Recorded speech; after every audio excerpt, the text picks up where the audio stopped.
मित्रों, जय श्री राम। मित्रों, जल का हमारे जीवन में बड़ा ही महत्व है।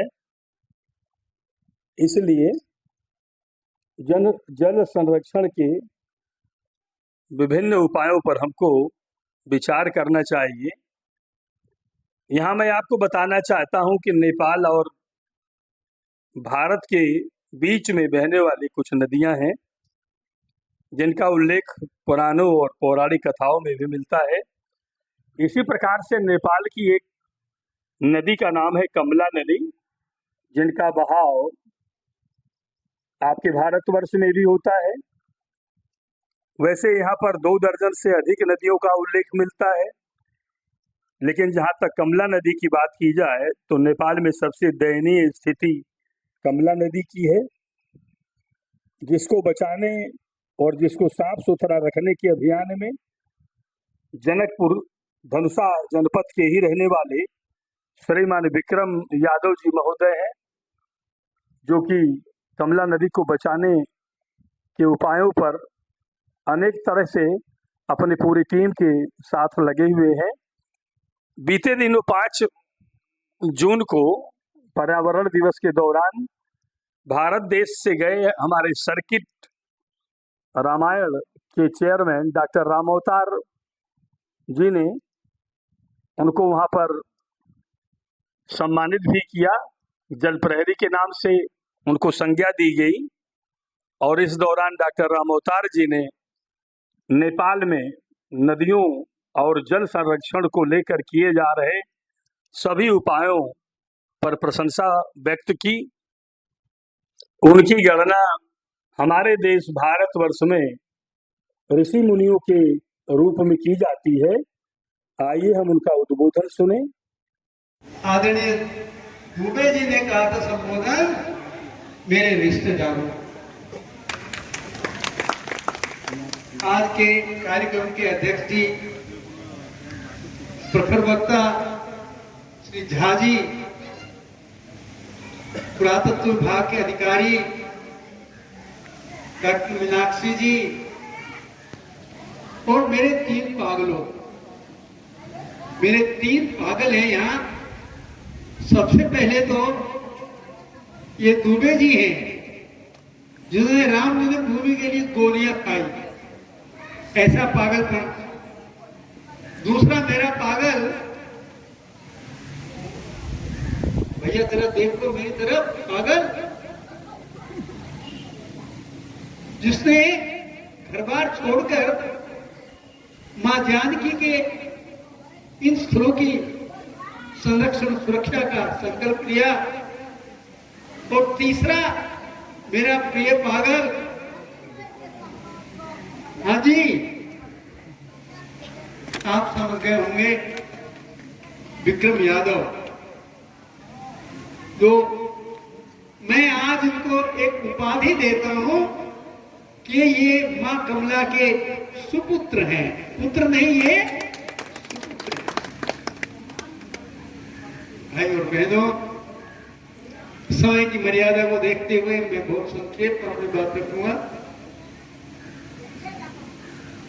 ये भूमि, जैसा कि आज हमें पता चला कि एक ऐसे ऋषि से संबंधित है जिसके बारे में बहुत दुष्प्रचार हुआ है।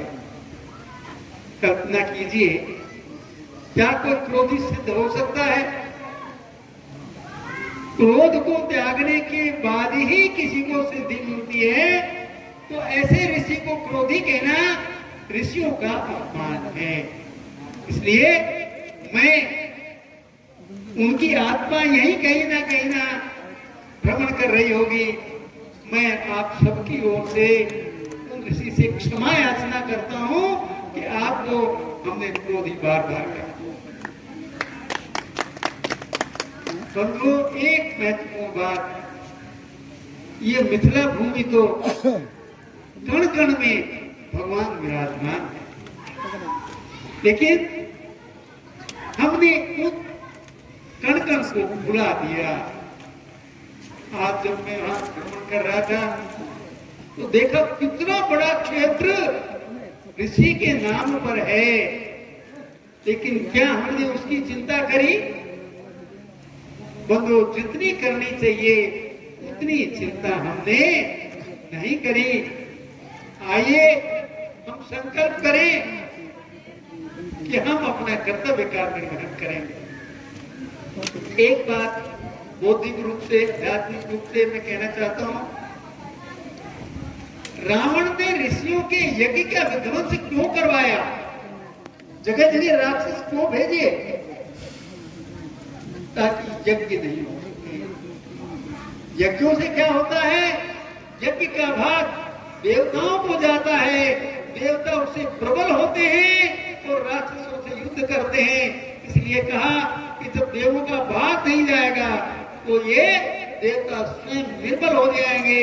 और रावण की यही नीति थी। एक बात और मैं बताऊं आपको, रावण ने पूरे विश्व पर कब्जा जमा लिया था।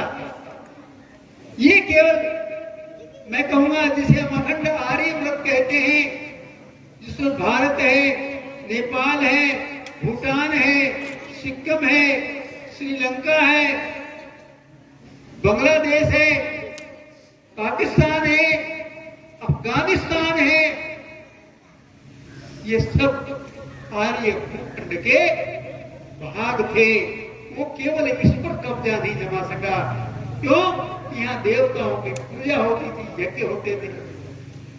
आज जब मुझे पता चला, यहाँ जब भ्रमण कर रहे थे, कि तालाब से एक यज्ञ कुंड मिला है, हमको ये भूमि प्रणम्य है, ये भूमि अक्षुण है।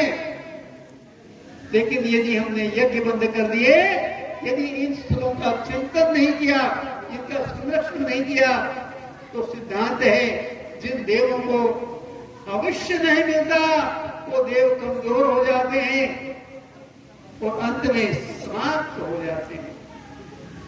एक सिद्धांत है, जिस जाति को समाप्त करना हो उसका इतिहास समाप्त कर दो। और मुझे दुख के साथ कहना पड़ रहा है, ऐसी भूमि जो विश्व में कहीं कहीं ही होगी। मैंने उत्तराखंड के भी दर्शन किए। एक शोधकारी में मैं पूरे उत्तराखंड में घूमा हूं, मैं जनकपुर में भी घूमा हूं। लेकिन बंधुओं, मैं हृदय से ये बात कह रहा हूं कि जनकपुर उत्तराखंड से देवभूमि से कम कहीं नहीं। अगर गलती है तो हमारे यहाँ के हमारी है कि हम उसका उचित संरक्षण नहीं कर सकते। आज यदि इन स्थलों का उचित संरक्षण हो जाए, मैं बड़े विश्वास से कहता हूं ये जनकपुर धाम विश्व की पर्यटन की दृष्टि से सर्वोत्तम स्थलों में से एक। लेकिन दुख की बात यह है कि हमने स्वयं और हमारे राजनेताओं ने पर्यटन को आध्यात्मिक पर्यटन की दृष्टि से नहीं देखा। हमारे प्राचीन गुरुओं ने, हमारे पूर्वजों ने जो तीर्थ यात्राएं की, व्यक्ति नेपाल से जाता है